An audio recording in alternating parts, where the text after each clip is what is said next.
Welcome back to Talk of the Town on 99.7, 1450 WHTC and WHTC.com. And we welcome you back to Talk of the Town for this Thursday, October the 8th. I'm Gary Stevens. And we are very pleased to have the Democratic candidate for the U.S. House seat for the 2nd District in Michigan. That includes Holland and Ottawa County. He is the Reverend Bryan Berghoef. He's on the other end of our Zoom connection. Bryan, good morning and welcome to WHTC. Good morning, Gary. Great to be with you. Glad you are with us. And if you have a question for the candidate, he'll be happy to answer it at 395-1450, 395-1450. Let's talk first about the campaign in terms of where it is sitting right now in terms of financial situation. It looks as if the Berghoef campaign is doing okay in that regard. Tell us about it. Yeah, we're very proud of the campaign that we're running, Gary. We just had our strongest fundraising quarter to date, which just wrapped up the end of September, and we raised over $250,000 and set a record for our campaign in terms of number of grassroots donors, number of donations in a month, the number of donations in a single day. And I think it really highlights the grassroots energy for change that our campaign is bringing to the table.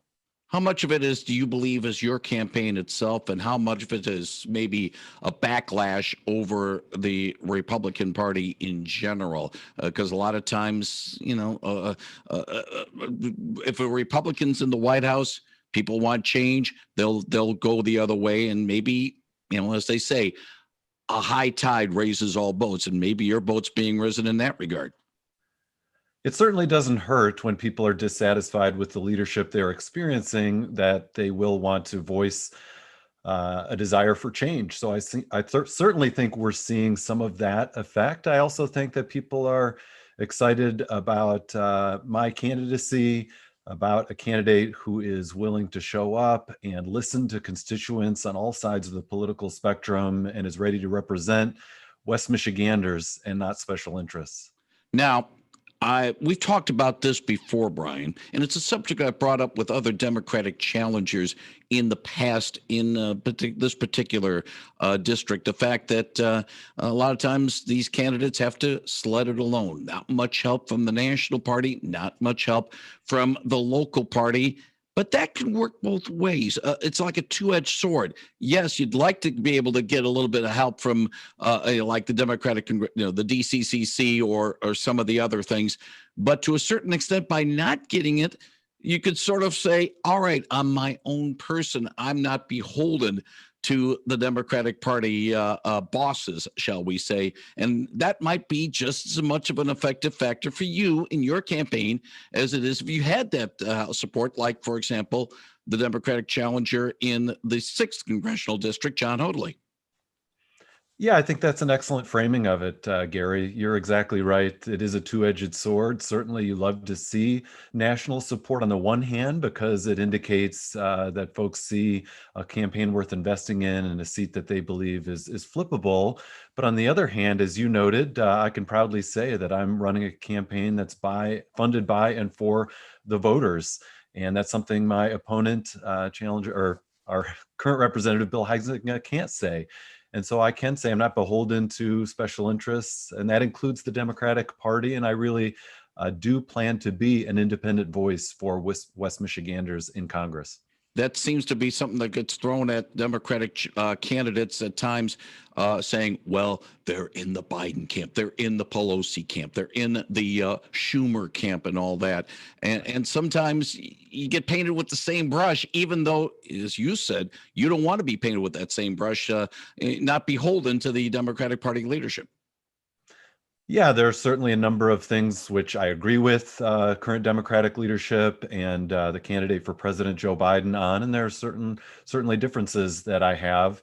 And I think voters are looking for someone who's going to be an independent voice in Washington, and we haven't seen that under Bill Huizenga's leadership. He's voted with Donald Trump 97% of the time, and voters I talk to are really disappointed by that, and they'd like to see someone who's willing to go against their party and stand up for our country and for what's right, even if that puts them at odds with their party. 395-1450. If you have a question for Democratic congressional candidate Bryan Berghoef, he is running for the 2nd district seat in Michigan in Congress. Just want to make that clarification. That includes that includes Ottawa County and points north and a little bit east of here. A question that has been brought up during your campaign has been the question of residency. Is Bryan Berghoef living in the 2nd district, and how important is that? Doing some checking, we found that the U.S. laws are silent, other than the fact that a candidate just needs to be in the same state as the district itself. How do you address the issue of residency that has been thrown at your campaign? Yeah, thank you, Gary. We've been very transparent about where I live since this campaign started. I grew up in the 2nd district, and I live on the family farm that's been in my wife's family for generations on the south side of Holland. And the truth is, nearly our entire lives take place in the 2nd district. My congregation is in the district right there in Holland. My kids go to school in Holland and Zeeland in the district. We work, worship, and shop in the district. And I minister to people in Holland across the district. So I'm proud to live on land that's been in my wife's family for generations and has historically been in the 2nd district. But it is true that after the 2010 census, the district lines were redrawn and a small slice of the southern part of Holland was cut off and given to the 6th district. And now I live 2 blocks from the district line. But this information has been publicly stated on my website for over a year, and it's been previously reported by the press and confirmed by myself. So we've not hidden anything on this. We're very transparent about it. And Article 1, Section 2, Clause 2 of the Constitution, as you noted, states that a representative must be an inhabitant of the state in which he is chosen. And so I look forward to serving with members of Congress, some of whom also do not live in the district they represent, but I am a proud resident of West Michigan and consider myself a 2nd district person. 395-1450. Good morning. You're on the line with congressional candidate Bryan Berghoef. Yeah, Brian, just in the last half hour, there were some pretty vigorous discussions regarding abortion on this station. And I was wondering if you could lay out a plan to, what would be your plan to reduce abortions overall? I know that I just saw that 75% of the women who have them are living under the poverty level. And just want to get that, if you have comments regarding that, if we could just lay it out as what a plan would be besides the changing a law, what could you do in addition to that to make less happen? Because even now we're dealing with the least amount there has been ever statistically, but how could we drive that down even further with your candidacy? I'll hang up and listen. Appreciate the call. Thank you very much, Brian. Yeah, that's a terrific question. And of course, an issue that's of great importance to voters across West Michigan and to me as well. And as a pastor, as a Christian, I believe strongly that all of life is sacred. And, this is an issue because I care so much about it that I decided to dig in deeper and say what really is impactful on this issue. And as I studied the issue, I saw that what really drives down the abortion rate is by investing in people and being sure that citizens have access to the health care that they need, that women have access to pre and postnatal care, that we have jobs that pay a living wage, a family supporting wage, and that we're investing in education and making birth control widely available. And that in fact, when we invest in all of these things, the abortion rate drops. And what I also found is that when we expressly only focus on making abortion illegal, that actually does very little to change the abortion rate, and in fact has a negative impact primarily on lower income women and women of color. And so I think we need to look at this systemically and look at what are the root issues. And in my studying, I found that the solution doesn't seem to be outlawing abortion, but outloving it. And I believe that the common ground that I can find with residents across the district is that we want to work for a world where abortion simply isn't needed. Good morning. You're on the line with congressional candidate Bryan Berghoef. Hello, you're on the air. And goodbye. You're off the air. 395-1450, 395-1450. I'll ask you a question that sort of crosses the lines with you as a pastor as well as a candidate as well.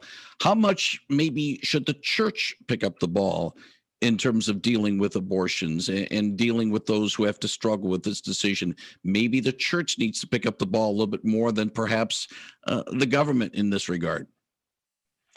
Yeah, I think we've seen the church do some very good work on this issue, supporting women who are pregnant in their journey, walking alongside them, making sure they know all of their options, and making sure they have the support they need so that they can anticipate what it's going to be, what it's going to take to bring a child into the world. And I certainly applaud that effort and think that effort needs to continue. But I also think we have to be clear that there are things the federal government is uniquely positioned to do that the church simply cannot do. And that comes to addressing poverty, making sure healthcare is affordable and accessible to every citizen, as well as working to make sure that education is invested in and people have opportunities to step into those jobs that can be family supporting. It does come with a price tag, and you know as well as I do, nothing comes cheap, as they say. Can it be affordable without really having to say we need more tax money from the regular taxpayers? Of course, I think fiscal responsibility is something that's very important to me and very important to West Michiganders. And we've seen under a Republican administration in the first two terms where they had a Republican Senate and House majority that they set a record for the largest federal budget deficit that we've ever seen in the history of this country at a time when the economy was doing very well. And so for a party that claims that they want fiscal conservatism and fiscal responsibility, it's really hard to see it in those actions. And in fact, the tax plan that my opponent voted for and that was passed by the Trump administration reduced taxes on the very wealthiest among us, as well as the wealthiest corporations, and that added to the federal budget deficit. And so we need to take a hard look at how are we bringing in money and where is that money going? And we need to be responsible on both those fronts. Good morning. You're on the line with congressional candidate Bryan Berghoef. Oh, good morning, Mr. Stevens. Good morning, Mr. Berghoef. Thank you for running for public office. It's a very challenging opportunity. It's also very takes a lot of courage running for public office as a Democrat in Ottawa County. But I'm concerned about the closing of the Park Township Airport on the north side of Holland. We talked to Mr. Heisinger's office about getting grants for keeping the airport open. There's a shortage of training facilities and lack of pilots for civilian and military use, and that airport's been open for at least 7 years that I know of. And they trained a lot of pilots there. They used to have the air show there. The Coast Guard used to have demonstrations. And I think even to become our next congressman, should get the Department of Defense to appropriate about $20 million to keep the Park Township Airport open. So thank you very much for running. Have a good day. Appreciate the call. 395-1450. You have to deal with local situations in this situation there, Bryan. Yeah, that's a situation that, I'll be honest, I don't know in depth about all of the factors in play there. And certainly I believe that is more of a local than a federal issue. But I also think, of course, the role I'm seeking is the link between Washington and the local scene here. And so in whatever ways I'm able to impact a local situation around that, regarding transportation, regarding federal grant monies that might be available to assist, I'm certainly ready and able to be a willing ear and to learn all I can to represent on that issue. 395-1450. Good morning. You're on the line with congressional candidate Bryan Berghoef. Good morning, Bryan. I just want to thank you for being a voice for integrity in politics. It's something we so seldom see. I'm a lifetime Republican. I worked as a precinct delegate. I worked as a poll watcher in Detroit. I've done everything I could for my party. But I'm just so disappointed to see our congressman under investigation by the Ethics Committee for just misusing funds. And I always wanted politics to be something we could be proud of, and it hasn't been for so long. And I thank you for being a voice for integrity and honesty in this race. Thank you for the sacrifice you give on behalf of you and your family. Best wishes. Bye. Appreciate the call. 395-1450. Let's get to one more call before the break. Good morning. You're on the line with congressional candidate Bryan Berghoef. Yes, I'm wondering, being a Democrat, you are obligated, that is part of the party's stand, to be for abortion. How do you reconcile that, especially being a pastor and being pro-life? Because there was a bunch of pro-life Democrats, they said they wanted to stand against abortion, but they said they're not welcomed in the Democratic Party. How do you answer that? I appreciate the call. Let's get the response from the candidate. Yeah, let me clarify that no one is for abortion. That's a talking point that those on the right love to use, and that's actually false. It's not true of me. It's not true of any Democrats I know. The Democrats, by and large, want to work to help reduce that number and make sure that abortion is legal, is safe and legal, and increasingly rare. And we've seen that under Democratic leadership that number continues to drop, and I'll continue that precedent. Bryan, let me ask you about the possibilities of having a debate with the incumbent. Where are you standing right now? Where are we on this? Will there be one or will there not be one? Tell us. Yeah, Gary. Well, good news on that front. As I understand it, we have a debate lined up for next Wednesday, hosted by the Grand Haven Tribune. I'm not sure why my opponent didn't share that this morning. And the truth is that I have been ready and willing to debate from the beginning, and we have said yes to every opportunity that's come our way. And it's very disappointing to me that Bill Huizenga came on the air this morning and mischaracterized the situation entirely. What we have heard from every outlet that has reached out to us around a debate is that the representative is not available to debate and or he's not responding to the inquiries. I have said yes every time. So I look forward to what I believe is a scheduled debate happening next week. Let's hope that if there is one, it does go in. But then again, if the U.S. House says we got to go back into session to try to get the stimulus package put together, that might throw a spanner in the works as well. Speaking about debates, obviously a lot of discussion about what happened last Tuesday in Cleveland. Last night in Salt Lake City, it seemed like a more classical debate, at least a little bit more civil there, Bryan. Yeah, agreed. I think everybody was ready for more of a normal debate where we actually heard the candidates' positions on the issues. And I think we definitely got more of that last night. And one final thing, numbers and the old political standby. If there are a lot of people hitting the polls, it's going to help the Democrats. Not as many, it'll help the Republicans. You looking for a good turnout that'd be able to help your efforts out? We're absolutely looking for a good turnout, and I think voters are motivated to show up and make their voices heard. We are undergoing a global pandemic, the likes of which none of us have seen in our lifetimes, and we're also undergoing an economic downturn, the likes of we haven't seen in our lifetimes. And most voters I talk to feel that it did not have to be this bad, and it has been the mishandling of all of this by a Republican administration and those who enable it in Congress, like my opponent. And voters are ready for change, and they're going to show up to make their voices heard. And I think that helps me and every Democrat on the ticket this November. He is Bryan Berghoef, the Democratic challenger for Congress.